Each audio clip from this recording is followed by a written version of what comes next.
ရိုးရိုးဖေးဖို့ကောက်ကနေရောပတ်စံရတဲ့ဖေးဖို့ပေးပုံစံပြောင်းနေပေါ့နော်ဒီနေ့ပြောပြပေးသွားမှာမယ်အရင်ဆုံးကိုရဲ့အကောက်ရဲ့ဒီဘက်ထောက်ဆုံးကအဆက်34တဲ့ဝင်ပေးပါမယ်ဒါလေးဝင်ပြီးဒီကောင်လေးဖွင့်ပေးပါမယ်အောင်လေးဖွင့်ပြီးဒီတိုင်းလေးပေါ့နော်နှိပ်ပြီးသွားရုံပါပဲတဆင်စင်ကြီးပေါ့နော်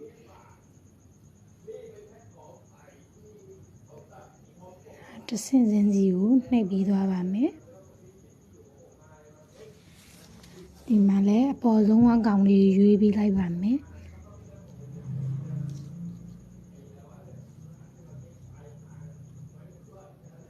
ဒီတိုင်းလေးတဆင့်စင်းစီနှိပ်ပြီးသွားပါမယ်နော်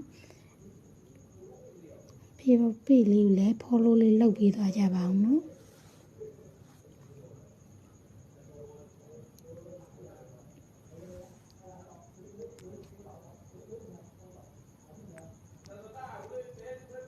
ကဲဒါဆိုရင်တော့ဖေးဖို့ပေးပုံစံပြောင်းတာလေးက